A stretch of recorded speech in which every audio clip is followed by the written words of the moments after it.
방송에서 제공하는 투자 정보는 투자 판단에 대한 조언입니다. 방송에서 제공하는 주식의 가치, 가격 상승 및 가격 하락에 대해서는 방송사에서 보장하지 않습니다.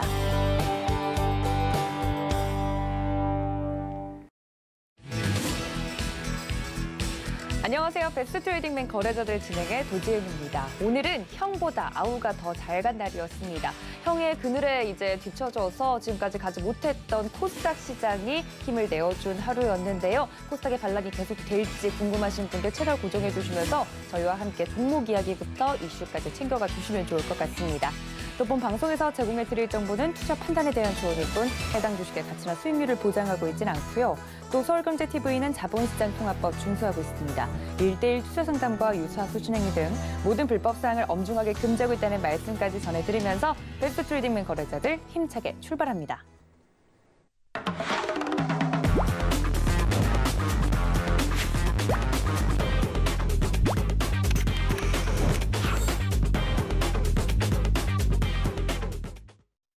네, 오늘 시장을 이야기를 해주실 이정수 위원님 모셨습니다. 위원님 어서 오세요. 네, 안녕하세요.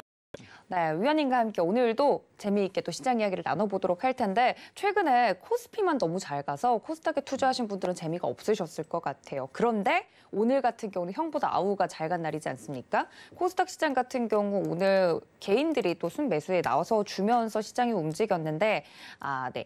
오늘 코스닥 시장 같은 경우 외국인과 기관의 동반 매수세에 움직여줬는데요. 일단 지금까지 대형주 위주로 움직였기 때문에 코스닥 시장이 무너지는 거 아니야 이런 고민들이 많으셨을 것 같은데 일단 오늘 시장 어떻게 보셨을까요? 자, 오늘 시장 계속 IT 말씀을 좀 많이 드렸어요. 네. IT주들이 제일 만만하고 확실히 실적도 숫자가 나오고요. 확실히 좋아질 거고 앞으로 미래지향적으로 좋고.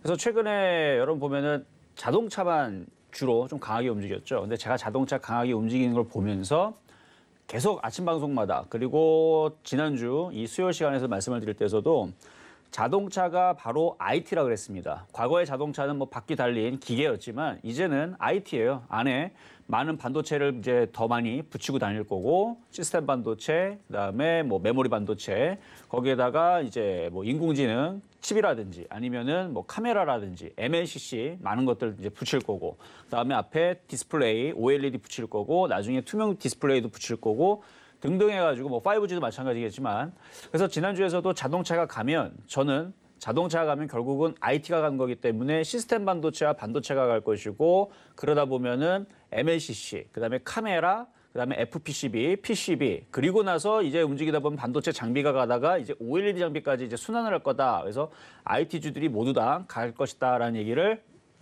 지난주에도 말씀을 좀 드렸는데 오늘까지도 좀 자동차가 잘 가다가 조금 이제 좀 주춤주춤합니다. 그러면서 오늘 움직였던 것이 결국은 또 IT인데 바로 IT 순환매죠. 그래서 오늘 장을 좀 한마디로 표현하자면 물려도 역시 IT다. 그래서 물려도 IT에 물리면 살아난다. 기승전 IT. 그래서 계속 IT를 봐야 됩니다. IT는요 올해 내내 봐야 될 테마고요. IT 외에서 뭐 이쪽 저쪽 종목들 테마주도 움직이는데 중심은 IT를 잡아야 됩니다. 그래서 IT 비중을요 이미 저는 아침 방송에서도 12월 초서부터 12월 15일 사이에서 말씀드렸던 게 뭐냐면 IT 비중을 50%에서 80% 두자. 요게 이제 12월 작년 12월 이제 지금부터 한 달 전이죠. 12월 15일 날 전략이 IT 비중을 50에서 80% 두자였는데 지금 전략이 좀 바뀌었습니다. 네. 80%에서 100% 두자. IT로요? 그렇죠. IT 비중을 80%에서 100%를 두자.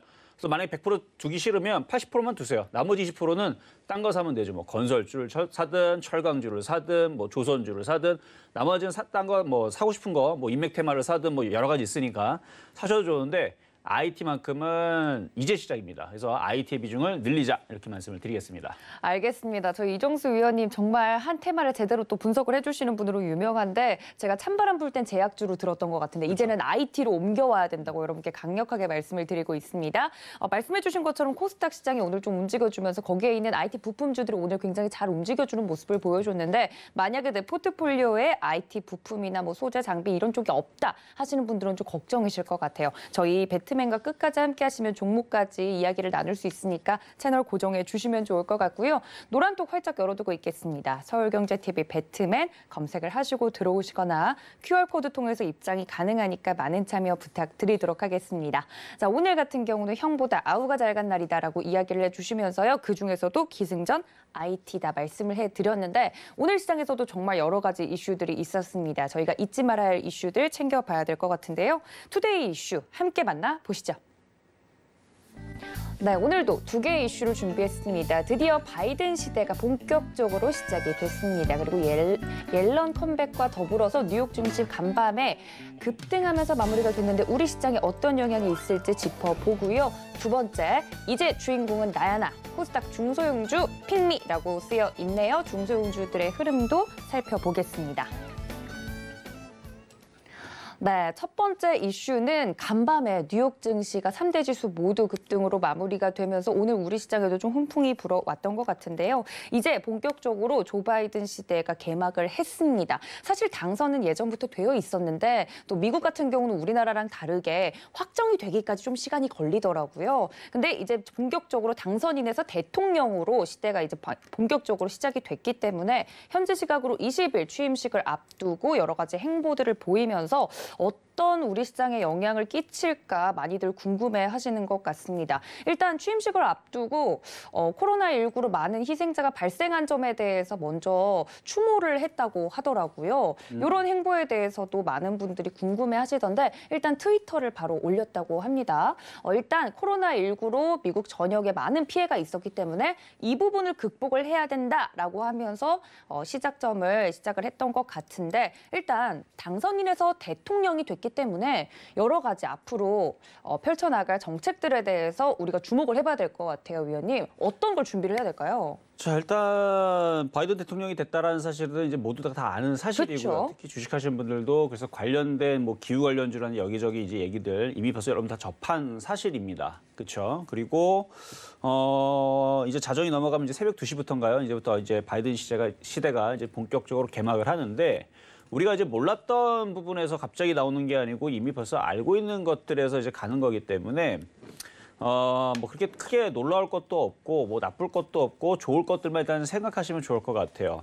일단 뭐 지금 코로나 사태가 지금 심하기 때문에 미국 대통령의 그 위치에서 당연히 드라마틱하게 뭔가 뭐 감싸주는 이런 모습들 당연히 보여줘야 되는 거고 미국 대통령의 좀 자질을 계속 보여주면서 어느 정도 초반에서는 그런 부분에 대해서 좋은 얘기들이 나와주겠죠. 뭐 처음부터 뭐 강경하게 뭐 그렇게 뭐 나가거나 뭐 나쁜 모습을 보이는 부분들은 없을 거예요. 뭐 물론 이제 트럼프 대통령과 비교해서 이제 어떻게 나올지에 대해서는 많은 경제학자들이 이렇게 나올 거다. 오히려 더 강하게 나올 것이다. 오히려 뭐 아닐 것이다. 뭐 이런 얘기 뭐 분분한데 네. 막상 이제 시작됐으니까요. 우리가 이제 지켜보면 되는 겁니다. 근데 우리가 이제 거기서 이제 집중해야 될 부분들은 아무래도 제가 봤을 때서는 추가 부양책 얘기 요거 한 2,100조 정도 네. 추가 부양책 얘기가 지금 나와주고 있는데 아마 주식을 잘 모르는 주린이 분들만 하더라도 네. 바이든 대통령 시대가 됐을 때에서 이게 증시에 호재로 작용할 것이냐 악재로 작용할 것이냐 대부분의 느낌들은 다 알고 계세요. 내용은 잘 몰라도. 제가 도하나님한테 여쭤볼게요. 자, 네. 바이든 대통령이 됐습니다. 그럼 미국 시장이 빠질까요? 올라갈까요? 느낌상. 당연히 부양책을 한다고 하면 올라가지 않을까요? 그렇죠. 그러니까 느낌 자체는 플러스의 느낌들이 많아요. 네. 물론 나중에서 언젠가는 조정은 받겠지만 제가 볼 때서는 지금 당장은 빠질 일이 없을 것 같고요. 제가 지금 집중하고 있는 쪽은 바로 필라델피아 반도체 지수인데 물론 지금 부양책 얘기하고는 좀 동떨어졌지만 필라델피아 반도체 지수가 떨어지지 않는 이상은 IT는 계속 갈 거고 우리가 이제 경기 부양책 그 2,100조 외에서도 제가 주목하고 있는 게 뭐냐면 바로 파리 기후 협약. 이게 이제 트럼프 정부 때에서는 이제 탈퇴를 이제 계속 했었던 부분들이었는데 이걸 다시 복귀를 하면서 네. 탄소 배출권에 대한 부분들을 이제 제로로 만들겠다 하든지 이제 관련된 이제 그린 뉴딜, 우리나라도 그린 뉴딜로 이제 가고 있는 부분들 네. 이런 사업 부분에 대한 이제 얘기들이 계속 진행이 되어 왔었고요. 그래서 관련된 그 관련주들도 이미 벌써 돈이 들어가서 움직이고 있었고 유럽도 그렇고 미국도 그렇고 우리도 그런데 네. 뭐 이게 굉장히 뭐 새로운 얘기는 아니에요. 당연히 뭐 자율주행차하고요, 그렇죠? 자율주행차하고 수소차하고 움직이는 거 계속 움직이겠다라는 얘기고 우리나라에서도 이제 탄소 배출권이라든지 이런 부분들, 그다음에 뭐 뭐 환경 규제에 대해서 좀 유리할 수 있는 뭐 이런 부분들에 대해서 이제 나오는 이제 관련 그린 뉴딜 관련주들 뭐 태양광이라든지 그렇죠? 이런 부분들 당연히 생각해 볼 수가 있는데 여기에서 이제 조금만 더 생각을 해보면 뭐 어려운 부분들은 아닙니다. 그러면 바이든 대통령이 계속 얘기했던 대로 탄소 배출권을 제로로 하겠다. 그러면은 관련된 기업들이 당연히 미국에 있는 기업들이 주목을 받겠죠. 그리고 관련된 기업들에 대한 그러니까 에너지 기업을 얘기하는 겁니다. 에너지 기업들이 주목을 받을 거고 에너지 기업들이 크게 좀 상승을 할 텐데 그러면은 여러분들이 그러면 미국 주식을 산다. 그러면은 그쪽 관련주들을 보시면 되는데 네. 일단은 지금 이 방송은 미국 주식을 사는 방송이 아니란 말이에요. 그렇죠? 우리나라 주식에 대해서 이제 어떻게 영향을 받을 거며 뭐를 해야 되느냐라고 물어본다라 그러면 계속 수소 테마주들, 전기차 테마주는 계속 갑니다. 계속 가요. 계속 갈 부분들이고 그리고 미국 에너지 기업에다가 투자한 기업들을 잘 보시면 되는데 우리나라에서도 에너지 기업이 있습니다. 물론 뭐 다 웬만한 애들 에너지 기업인데 여러분들 잘 아는 에너지 기업이 있어요. 이름 자체도 에너지 있습니다. 자, 마찬가지 제가 또 문제를 한번 내보겠습니다. 네, 알겠습니다. 자, 우리나라의 대기업 중에서 에너지 기업의 그 선두주자까지는 아니지만 그래도 네? 열심히 노력하는 기업이 있는데 네. 무슨 기업이죠? 아니, 제가 방송 전에 미리 이야기를 하는 걸 중얼중얼 거는 걸 제가 그렇죠. 사실 들었어요. 근데 아마 못 맞출 수도 있어요. 아, 진짜요? 네. SK 아닌가요? 맞긴 맞는데 반만 맞아요. SK 에너지. SK 에너지. 알겠습니다. 이름 자체가 에너지잖아요. 그렇죠? SK 에너지가 이름 자체도 에너지. 그러니까 석유, 화학, 그다음에 정유 내지는 2차 전지도 하고 여러 가지 하고 있죠. 수소도 하고 있고 여러 가지 하고 있는데 네. SK 에너지가 과거서부터 계속 에너지에 대해서 관심을 가지고 에너지에 대해서 계속 투자를 하고 있었어요. 미국에. 근데 이번에 이제 투자한 미국 기업을 좀 찾아보게 되면 어떤 기업이 있냐면 일단 제가 찾아보니까 물론 다른 대기업들도 미국의 에너지 기업에 투자를 하고 있습니다. 왜냐면 그쪽에 이미 갈 걸로 얘네들은 이 대기업들은 한 2년 전부터 열심히 좀 준비를 했더라고요. 작년뿐만 아니라 재작년부터 많이 준비를 했어요. 그래서 작년에서도 그 미국 기업에다 많이 투자한 에너지 기업들 때문에 얘네들이 좀 움직이지 않을까 했는데 뭐 걔네들을 움직인 것보다는 국내에 있는 수소 기업들이 더 많이 잘 움직이긴 했어요. 어쨌든 이제 본격적으로 그쪽에 투자한 기업들에서 SK가 어디에 투자를 했냐면 네. 일단은 한 1,700억 정도를 투자한 회사가 이제 그 미국의 GMP 업체인 블루레이저 미드스트림이라는 그 회사인데 여기에 좀 투자를 했고요. 그래서 이쪽 에너지 이쪽은 이제 그쪽 투자 업계에서는 최고 수준의 뭐 에너지 전문 사모펀드 뭐 이쪽에 이제 투자자로서 뭐 SK를 선정하고 공동 투자하는 것이다. 뭐 이렇게 얘기가 나와 있는데 뭐 공동 투자 느낌으로 간 것 같아요. 그래서 이런 부분들도 있고 그것보다는 좀 더 최근에 이제 좀 큰 이슈가 됐던 게 미국 에너지 기업인 플러그 파워 한 번 정도는 여러분들이 좀 들어봤을 수도 있어요. 플러그 파워요. 네. 네, 플러그 파워 좀 플러그 그렇죠. 이게 꼽는 플러그 파워라는 이 기업인데 지분을 9.9% 확보하면서 최대 주주로 등극을 했습니다. 그래서 SK하고 SKENS라는 이제 회사가 각각 서로 이제 8천억씩 조달을 해서 1조 6천억 원 1조 6천억 원 우리나라 돈은 1조 6천억 원이고 미국 돈으로는 한 15억 달러 정도를 투자를 했는데 이 플러그 파워라는 이 기업은 97년도에 차량용 연료전지라든지 물에 전력을 공급해서 수소를 생산하는 기술, 그래서 이걸 수전해라 그러는데 수전의 핵심 설비인 전해조, 그다음에 액화 수소 플랜트 등 다수 핵심 기술을 조금 보유하고 있는 회사인데 이 회사를 투자를 많이 지금 들어갔습니다. 근데 이 이제 그 플러그 파워라는 회사가 그 수소 지게차 공급 이쪽을 하는 부분들, 그러니까 어디를 하고 있냐면은 뭐 지게차, 트럭, 모빌리티 사업을 하고 있는데 아마존, 월마트 이쪽 글로벌 유통기업에다가 그 독점적으로 하고 있거든요. 그래서 사실상 수소 지게차 공급 시장을 독점하는 그 기업이 바로 플러그 파워입니다. 그러니까 앞으로 이제 바이든 대통령이 이제 되면서 이제 관련된 수소 관련된 에너지 기업들 많이들 밀어주겠죠. 많이 네. 밀어주게 되면 관련된 기업들이 많이 상승을 할 텐데 거기에 투자되어 있는 SK그룹뿐만 아니라 뭐 삼성도 투자를 했어요. 찾아보면 삼성 뭐 다른 기업들도 많이 좀 투자가 되어 있는데 일단 SK그룹이 좀 많이 좀 두각적으로 많이 한 것 같아서 그래서 지금 SK 같은 경우는 이거를 왜 했냐라고 지금 뭐 기사가 나온 것을 찾아보니까 아시아 수소 시장을 장악하기 위해서 계획 중에 있다. 그래서 뭐 중국과 베트남 등을 활용을 해서 지금 미국에도 투자가 돼 있고 아시아 그러니까 국내에서만 이제 수소 기업으로 국내에서만 뭔가를 하려는 게 아니고 아시아 시장을 어떻게 한번 독점을 좀 해보려고 장악을 하기 위해서 지금 뭔가를 하고 있는 것 같은데 지금 작년에서 골드만삭스가 보고서를 내놨는데요. 네.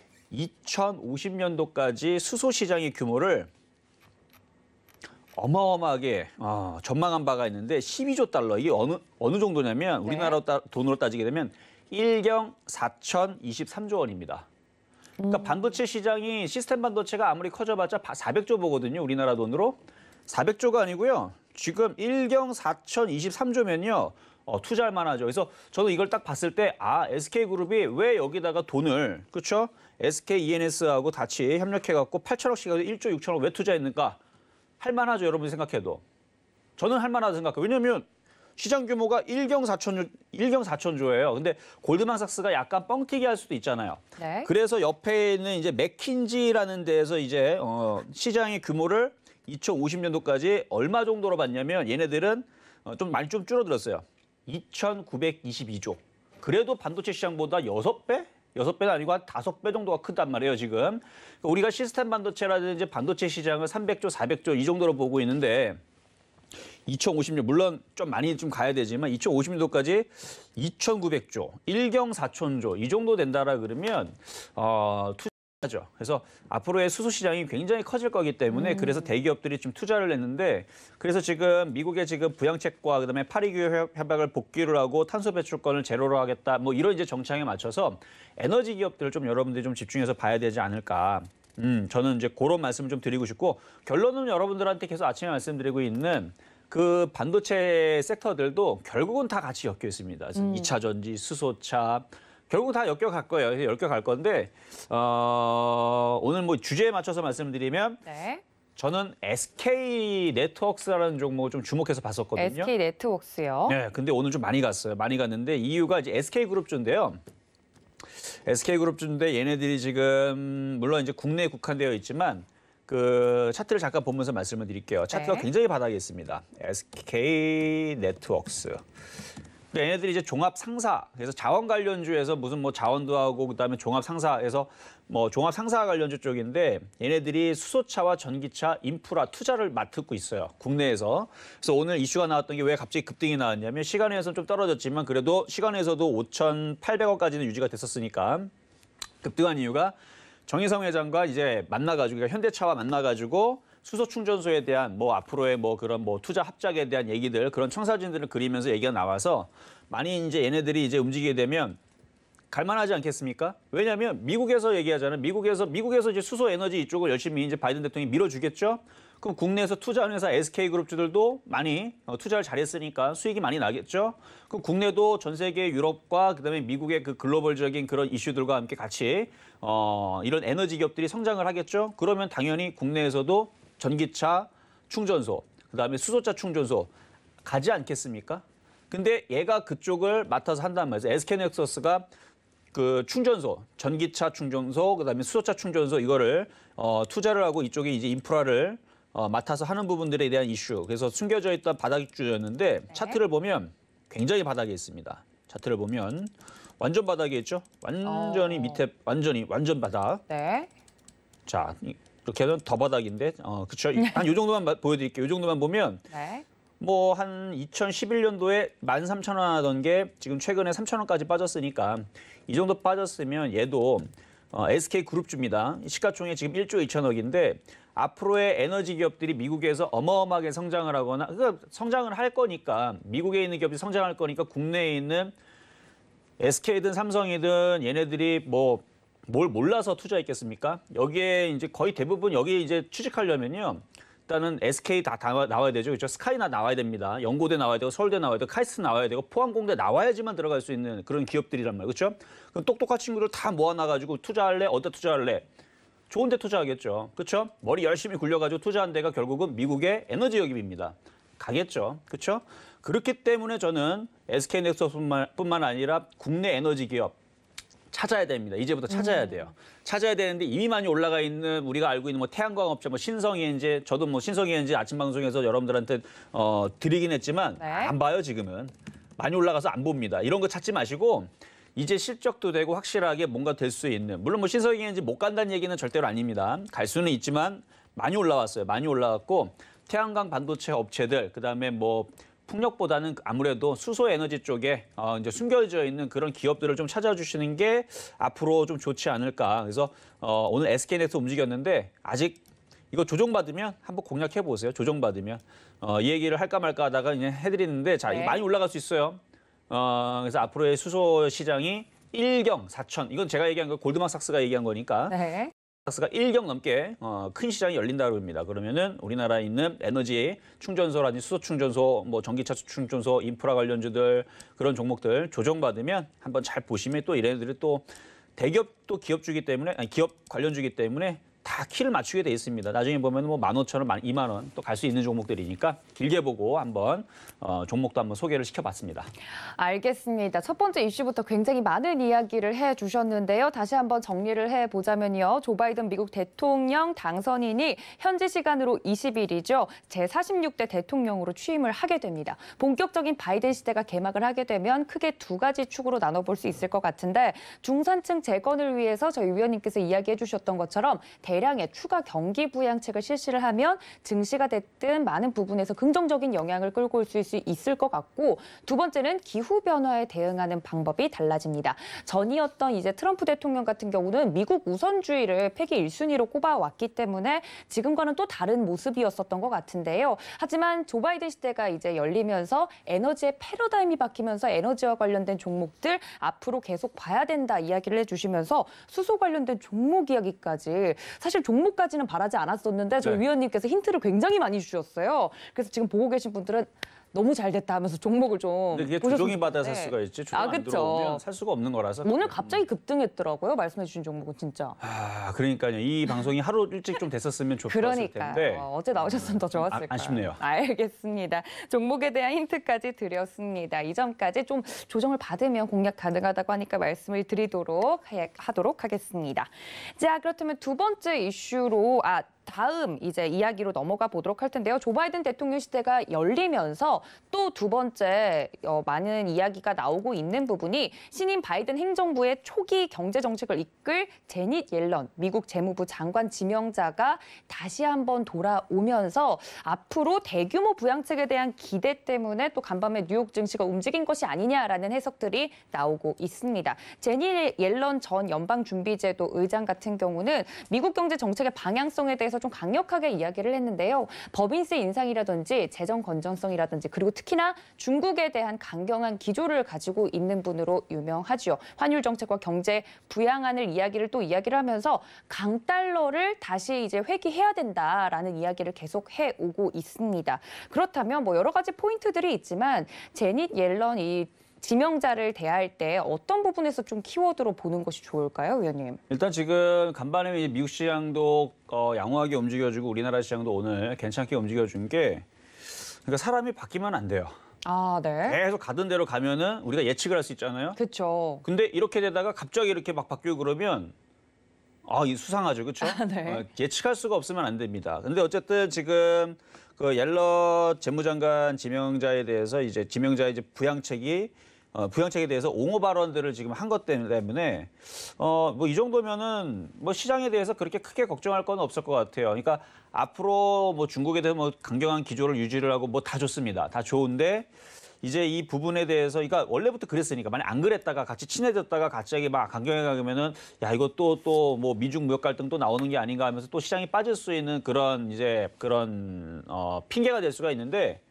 원래부터 강경하게 지금 가고 있던 부분들이라 뭐 더 강경하게 가서 상관없습니다. 더 강경하게 가고 뭐 전쟁만 안 나면 되는 거예요. 그래서 원래 가던 대로만 가면 되는데 거기보다 더 이상하게 가거나 아니면은 그렇죠? 가던 대로만 가면 됩니다. 가던 대로 가면 시장은 원래 우리가 예상하던 대로 그러니까 시장은 예상할 수 있으면 괜찮아요.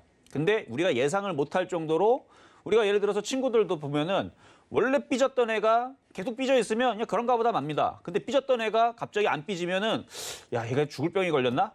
그렇죠? 우리가 그렇게 이상하단 말이에요. 그렇죠? 아니면 얘가 뭔가 큰 잘못을 했나? 그런 게 있죠. 그런 것처럼 원래 가던 대로만 가면 됩니다. 그래서 미국 시장은 뭐 특별하게 뭐 지금 뭐 다른 게 막 그러니까 예를 들어서 뭐 경기 부양책을 했는데 이거가 나중에서 뭐 크게 뭐 문제가 될 것이다. 뭐 얘기 나오고 있는 부분들이에요. 이게 나중에 뭐 너무 돈을 풀다 보면은 이제 이게 재정 그 악화가 되면서 뭔가 안 좋아질 거다. 자, 그거에 대해서 잠깐 말씀을 드리면 나중에서는 이게 폭포수처럼 터져가지고 문제가 생기긴 할 겁니다. 근데 그게 지금 당장 터진다라는 얘기는 아니에요. 저는 2년 뒤를 좀 보고 있거든요. 그러니까 지금 당장에 소소하게 터지는 부분들은 우리가 뚝이 무너질 때에서도 뭐 잠깐 깨지고 잠깐 무너지고 하는 부분들로 이게 와르르 무너지지 않습니다. 근데 조금씩 깨지고 물 새고 하다 보면 결국은 1년 뒤, 2년 뒤, 3년이 언젠가는 와르르 무너지겠죠. 그러니까 금융시장도 언젠가는 와르르 무너지면서 세계 되게 뭐 엄청난 그 손정희 회장이 얘기하는 엄청난 대공황은 언젠가는 와요. 언젠가는 오는데 그게 뭐 2년 뒤에 와르르 온다 그 뜻도 아닙니다. 10년 사이클이니까 2017년도서부터 시작이 됐으니까 제가 대충 보면 2027년 정도 그때에서는 세계 경제 대공황 정도의 그 큰 위기는 올 것 같아요. 물론 이거는 제 내피셜이기 때문에 뭐 그때 가봐야 아는 거예요. 근데 2027년이면 모를까 지금 당장에 뭐 1년 안에 시장 무너지거나 그런 거는 없어요. 그러니까 그런 부분에 대해서 뭐 불안감이라든지 이런 거에 생각하지 마시고 이제 바이든 대통령이 이제 잘하려고 시작을 합니다. 우리가 예를 들어서 우리가 학교에도 마찬가지고 뭐 반장을 뽑아 놓든 아니면 뭘 누구를 세워 놓으면 다 초반에 다 열심히 하려고 그러잖아요. 그렇죠? 그러니까 올해 내에서는 제가 볼 때는 걱정 없을 것 같아요. 그래서 올해는 괜찮은데 이제 내년이 좀 문제인데 뭐 그 내년 문제는 뭐 내년에 생각하면 되는 거고. 그래서 저는 시장을 좀 이따도 말씀드리겠지만 굉장히 좋게 보고 있고요. 특히 IT 이쪽으로 뭐 기후 정책 얘기하고 뭐 여러 개 얘기했지만 다 필요 없어요. IT 해야 됩니다. 알겠습니다. 제닛 옐런과 관련된 이슈까지 이야기를 해주시면서요. 또 이제 위원님께서 말씀을 해주셨던 것처럼 전 정부와 더불어서 계속 유지를 했던 부분도 있고요. 대중 정책 같은 경우는 이번 정부에서도 계속 이어질 것이라고 예상이 되는 반면에 환율 정책 같은 경우도 달라지는 부분들이 있기 때문에 여러분들이 이슈에 따라서 또 패러다임이 바뀔 때 이렇게 발맞추어서 여러 가지 좀 이슈들과 종목들까지 챙겨가 주시면 좋을 것 같습니다. 첫 번째 이슈 굉장히 굵은 이슈였는데 이렇게 차례대로 살펴봤으면요. 두 번째 좀 국내 시장으로 눈을 돌려보도록 하겠습니다. 오늘 시장 같은 경우는 위원님께서 말씀해 주셨던 것처럼 IT 관련된 종목들이 흐름이 굉장히 견조한 모습을 보여줬습니다. 특히 LG전자와 LG이노텍 같은 경우는 장중에도 굉장히 좋은 모습을 보여줬는데 거기에 더불어서 저희는 IT 봐야 된다고요, 위원님? 그렇죠. 계속 IT만 말씀드렸던 것 같고 LG전자 같은 경우도 제가 3주 전, 4주 전에 LG전자 저렇게 움직이기 전에 그러니까 상한가가 들어가기 전에 그러니까 올해가 아니죠. 올해가 내년이죠. 그래서 작년에서 얘기했을 때 2021년에서는 LG그룹주 잘 봐야 된다 말씀을 드리면서 LG전자와 LG 그리고 LG 디스플레이, LG 이노텍 이쪽에 있는 종목들이 상당히 좀 갈 거다라는 말씀을 드렸는데 오늘도 LG그룹주에 LG전자와 LG 이노텍이 강하게 움직였거든요. 그럼 그 다음에 움직이는 건 당연히 LG 디스플레이 이쪽이 움직이겠죠. 이쪽이 움직이면 결국은 그 OLED가 가전제품 관련주주이기 때문에 그쪽이 좀 움직일 건데 근데 LG전자가 오늘 움직인 이슈가 좀 말이 안 돼요. 뭐가 뭘로 움직이냐면 뭐 핸드폰 사업을 접겠다? 사업 매각? 접겠다는 아니고 사업 매각 가능성에 대해서 급등을 했다라 그러는데 계속 적자였으니까요. 네. 근데 저는 이거에 대해서 반대를 합니다. 이거에 대해서 좀 반대를 하는 부분이고 어쨌든 이 부분은 제가 좀 이따가 반도체 얘기할 때 말씀을 드릴게요. 일단은 코스피에서 코스닥으로 매기가 이동을 했느냐?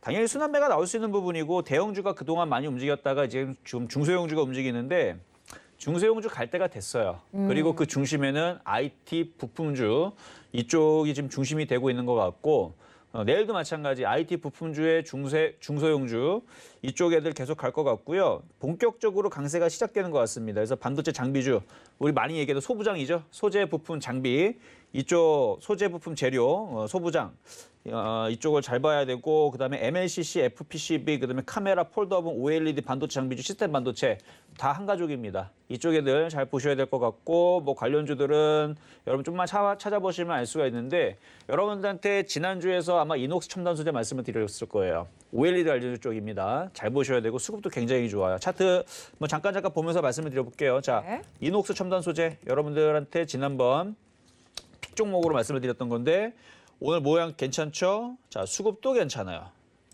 수급도 보면은 오늘 외국인 좀 매수가 들어와 있고 그리고 또 뭐 있냐면은 OLED 장비 쪽에서 AP 시스템 이것도 아마 말씀을 해주셨죠? 이 방송에서 말씀을 드렸을 거예요. AC 시스템 잘 봐야 된다고. 오늘 기갑 외국인들 열심히 매수가 들어왔죠. 그 외 종목들 뭐가 있느냐? 자, 후성 고점이 떠 있어. 차트를 보면 굉장히 고점이 떠 있는데요. 얘는 반도체 장비입니다. 고점이 떠 있는데 오늘 보니까 기갑 외국인들이 또 많이 샀어요. 그럼 누가 팔았느냐? 그냥 주식 처음 하시는 초보자분들이 무서워서 다 던진 거예요, 지금. 그러니까 얘는 빠질 일이 없겠죠. 계속 올라가겠죠. 그래서 이것도 지금 투자자별 매매 동향을 보면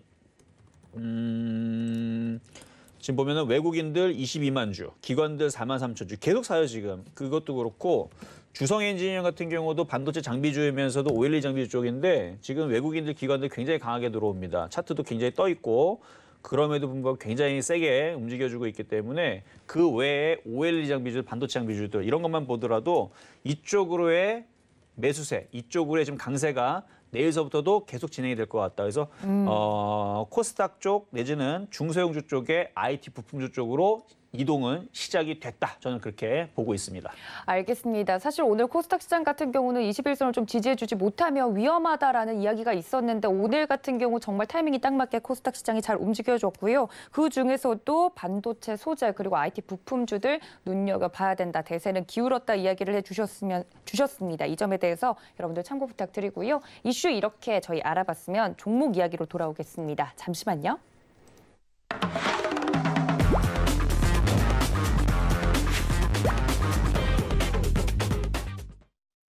네, 위원님께서 이슈에 녹아서 이제 여러 가지 종목들 좀 봐주시긴 했는데 본격적으로 종목들 쪼아보도록 하겠습니다. 오늘장 움직인 업종들 코스닥 안에서도 정말 다양한 종목들이 움직였는데요. 콘텐츠 관련된 종목들도 움직였고 또 어제와 더불어서 우주항공산업과 관련된 섹터군들도 움직였고 여러 가지 종목 움직였는데 뭐부터 볼까요, 위원님? 일단 자동차 얘기를 조금 빼먹었기 때문에 자동차 얘기 안 해서 여러분 네. 조금 걱정하시는 분들이 있을 거예요. 왜냐면은 현대차, 기아차 최근에 좀 많이 좀 집중을 했을 거거든요. 그렇죠. 근데 저는 반대로 자동차가 움직이니까 순환매를 좀 공략을 했어요. 자동차 부품주보다는 역시 반도체 자율주행 자율주행 섹터에서 안 움직이는 애들 아니면은 인공지능 섹터 아니면은 시스템 반도체, 반도체 장비 결국 이쪽인데 일단은 기아차나 현대차 같은 경우는 다 움직이는 이슈가 그 설이에요, 설. 네, 이렇게 될 거다. 제각각이었죠. 네. 그렇죠.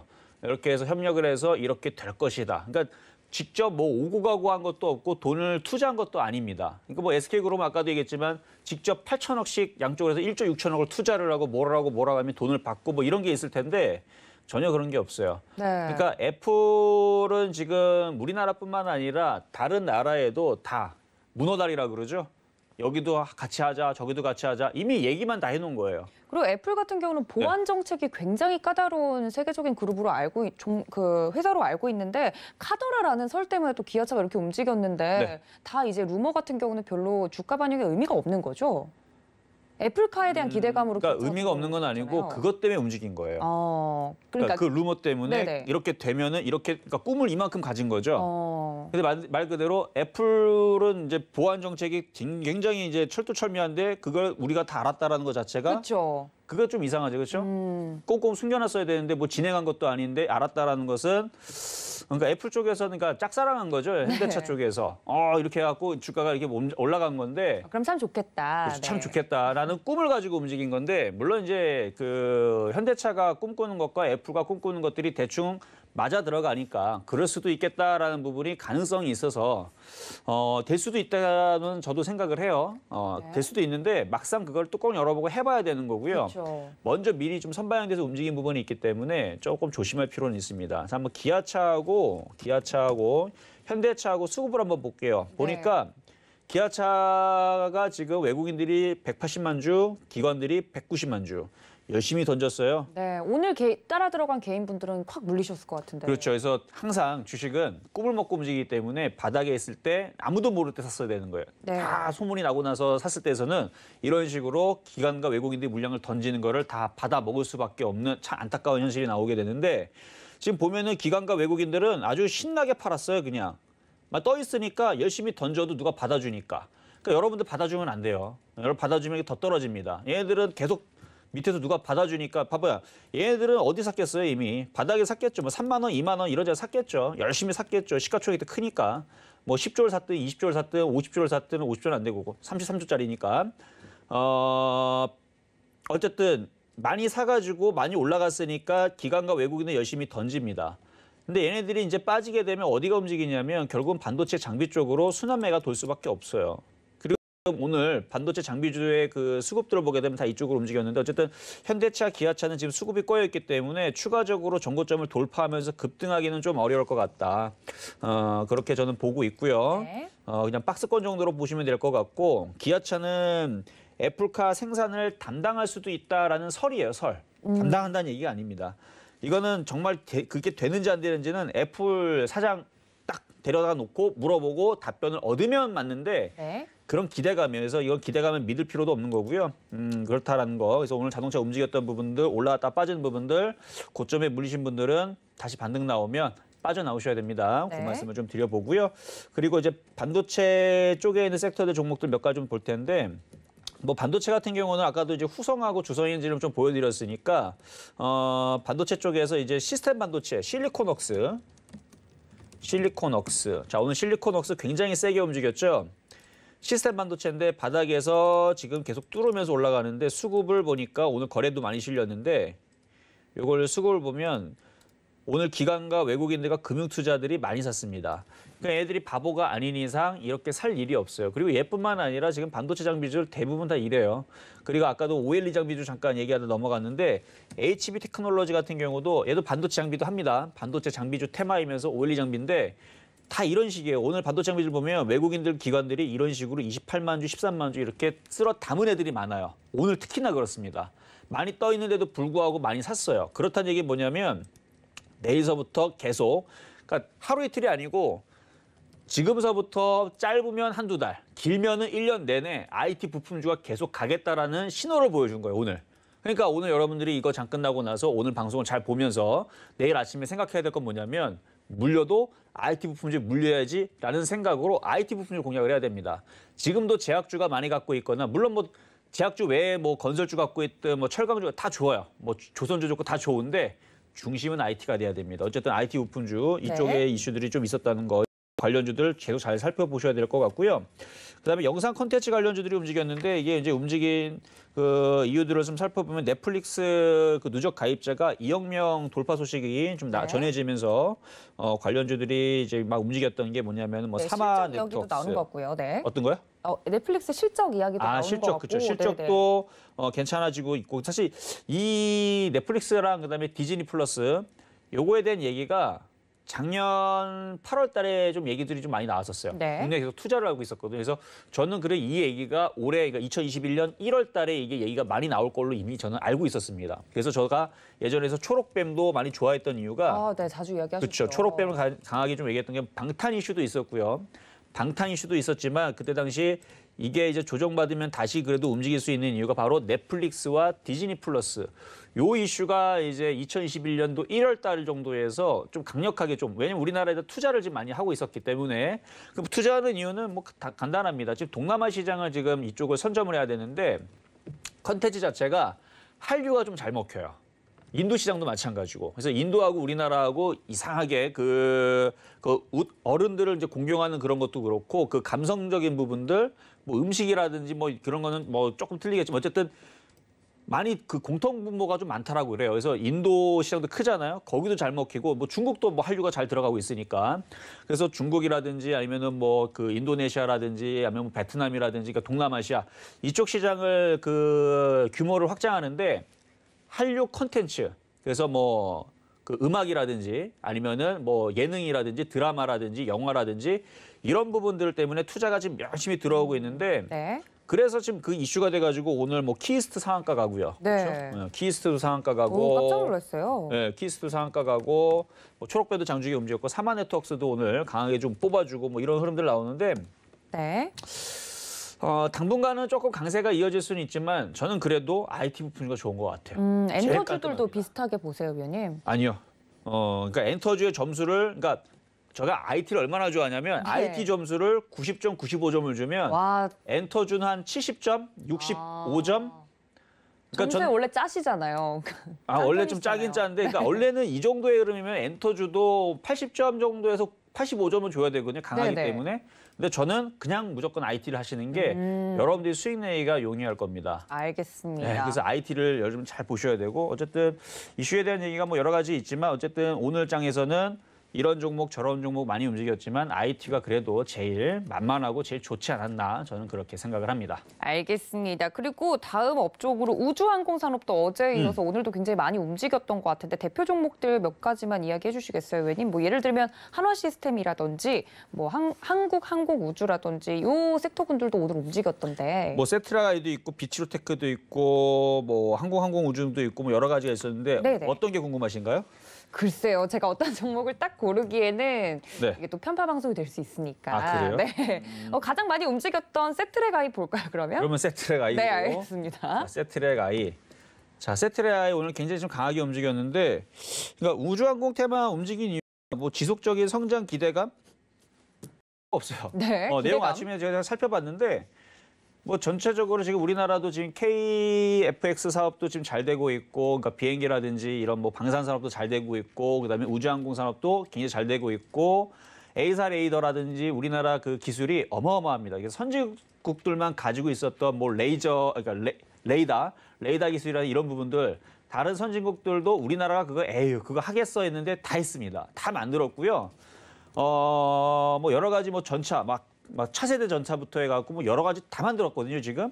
그럼 우주항공도 안 내릴 수는 없을 것 같고, 그러면 이쪽 산업도 분명히 당연히 좋아지겠죠. 그래서 나쁠 거는 없는데, 야, 이게 테마가 돼가지고 이렇게 강하게 움직일 것까지는 제가 예상을 못했던 거였어요. 근데 이게 따져보면 우주항공 산업도 첨단 IT잖아요, 결국은. 그렇죠. 첨단 IT이기 때문에 결국은 이 IT하고 같이 엮어서 본다라 그러면 나중에 IT가 가다 보면 우주항공 IT도 저는 간다라고 보고 있고, 그리고 그 구축함 사업에서도 이거는 전 세계에서 우리나라만 유일하게 할 수 있는 건데 그 홀로그램을 띄워 영화에서 보는 애니에서 보는 그 전술판이죠. 전술판에 홀로그램을 쏩니다. 그래서 앞으로의 이 기술이 상용화가 되면 홀로그램으로 이제 어떠한 공간에 3D 공간에 홀로그램을 써서 그 디스플레이가 나오는 겁니다. 그래서 지금 우리나라의 그 구축함 그 사업에 그게 채택이 됐어요.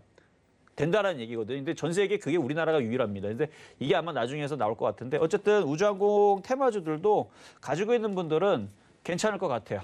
알겠습니다. 오늘 움직였던 우주항공산업 섹터군까지 이야기를 해주셨습니다. 내일장 이야기를 해야 되는데 위원님께서 오늘 그냥 기승전 IT라고 이야기를 해주셨기 때문에 잠시 뒤에 마지막 코너에서 이야기를 더 나눠보도록 하고요. IT 관련해서 궁금하신 분들 많으실 것 같습니다. 진짜 IT가 그렇게 잘 간다고 궁금하신 분들 노란톡 서울경제TV 배트맨 검색하시고 들어오시거나 QR코드 통해서 입장해 주시면 좋을 것 같습니다. 오늘은 거의 기승전 IT 특집인데 그럼 저희는 종목 이야기로 돌아오겠습니다.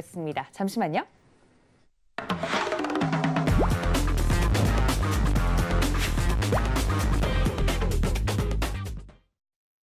네, 저희 이종수 위원님께서 내일장 그래 앞으로 봐야 되는 거 그냥 IT라고 못을 박아주셔가지고 그렇죠, IT입니다. 네, 계속 봐야 된다고 이야기를 해주셔서 베스트 스탁 시간으로 빠르게 넘어왔습니다. 네. 일단 어떤 종목, IT 중에서도 어떤 종목을 봐야 될지 궁금하신 분들 굉장히 많을 것 같거든요. 그렇죠. 지금 제 방송 요 일부 시간을 본 분들 기준으로 해서 내일장 뭐가 움직일까 모르는 사람들 다 간첩이에요.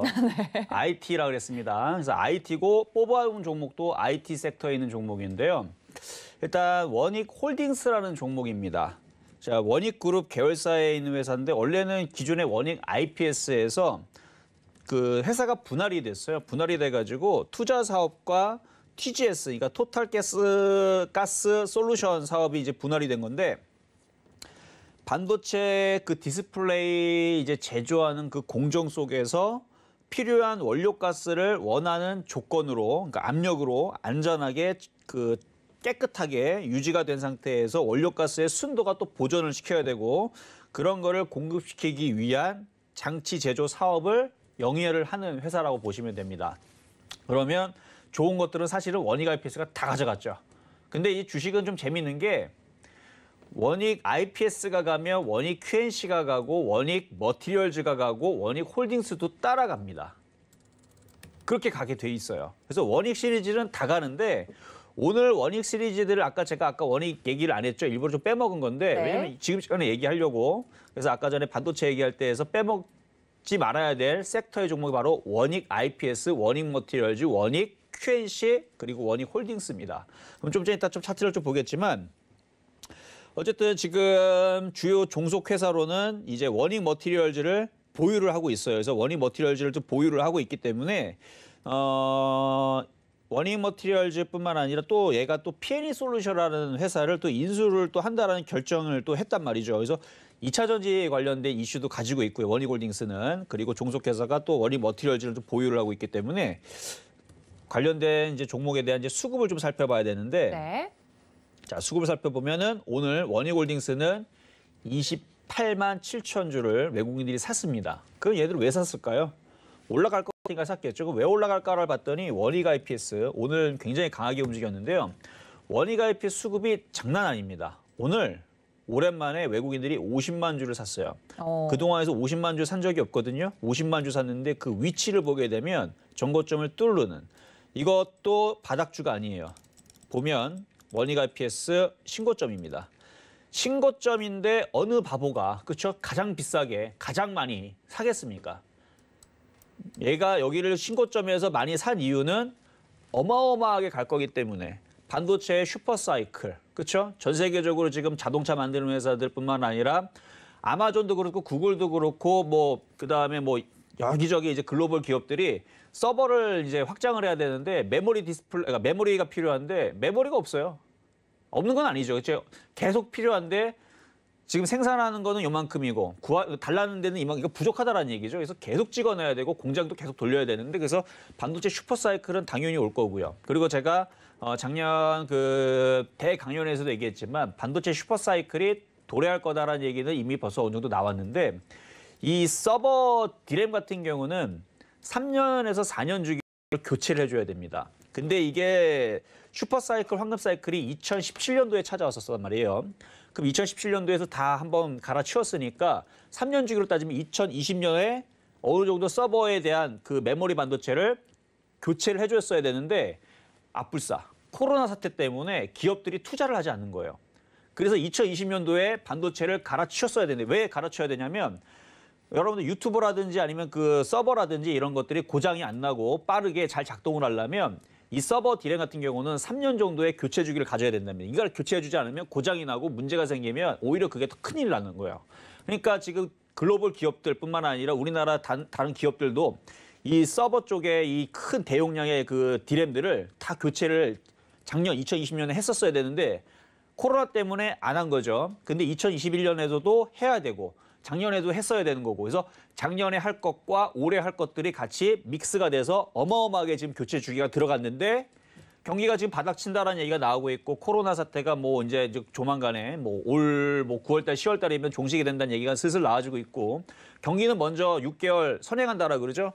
그래서 지금 먼저 민지 바닥을 치고 있으니까 그래서 작년하고 작년 11월달 12월달 올해 1월달에서도 그 많은 글로벌 기업들이 디램을 무지막지하게 샀습니다. 그래서 지금 재고 물량이 다 떨어졌대요. 삼성전자, 하이닉스가 재고 물량 다 털었습니다. 거의 다 털고 그래서 이쪽에 있는 반도체 황금 사이클이 이제 찾을 건데 그런 장비주들도 계속 갈 건데 아직 간 게 최근에 없었다가 지금 얘네들이 선전포고하면서 먼저 가는 겁니다. 자, 결론으로 얘기하면 그 외국인들이 왜 많이 샀을까? 어마어마한 슈퍼사이클이 도래할 거기 때문에 그래서 많이 샀다라고 보고 있는 거고 원익 앞에서 그래서 오늘 거래 실리고 올라간 거다. 어마어마하게 할 겁니다. 과거에서도요. 그 OLED 장비주들 반도체 장비들 한번 움직이면 1년에서 1년 6개월을 갔습니다. 많이 간 애들은 2년을 갔어요. 2년 동안을. 그러니까 이제 시작한 건 아니죠. 바닥에서 이제 올라가기 시작하는 것들뿐만 아니라 이제 올라가는 것들 저는 올해 내내 상승할 걸로 보고 있고 그래서 원익 IPS, 원익 머티리얼즈도 볼게요. 원익 머티리얼즈. 자, 원익 머티리얼즈도 오늘 수급을 좀 살펴보면 야도 오늘 이렇게 기관과 외국인들과 이렇게 많이 들어온 부분들 볼 수 있죠. 그러니까 아주 무지막지하게는 매수가 들어오지는 않지만 계속 꾸준히 매수가 되는데 오늘은 전부 다 매수가 들어왔다는 거. 그리고 원익, IPS 원익, 홀딩스, 원익, QNC. 원익 QNC도 수급을 보면 오늘 기관들이 18만 주 매수가 들어왔죠. 그래서 오늘 전체적으로 IT 부품주의 흐름들이 전고점을 돌파하기 위해서 들어왔기 때문에 요 원익, 홀딩스도 이 전고점을 돌파를 할 걸로 예상을 하고 있는 거고요. 그리고 차트를 길게 보면 제가 바닥에서 머리 든 거 되게 좋아하거든요. 바닥에서 올라갈 목표치가 굉장히 큽니다.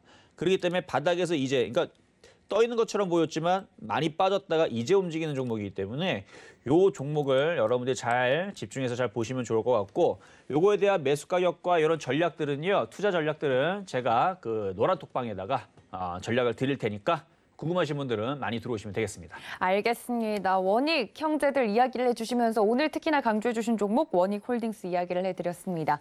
노란톡 잊지 않으셨죠, 여러분들? 서울경제TV 배트맨 검색하시고 들어오시거나 QR코드 통해서 입장이 가능하니까 많은 참여 부탁드리도록 하겠습니다.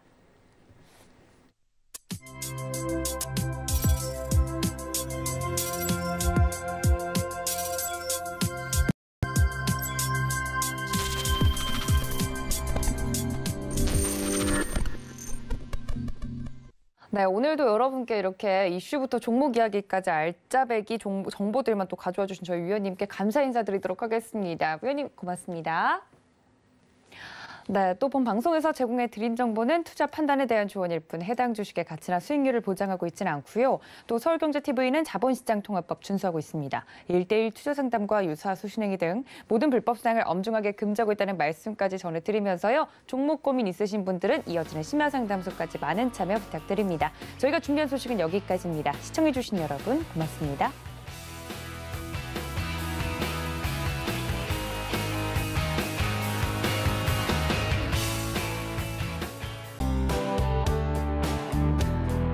방송에서 제공하는 투자 정보는 투자 판단에 대한 조언입니다. 방송에서 제공하는 주식의 가치, 가격 상승 및 가격 하락에 대해서는 방송사에서 보장하지 않습니다.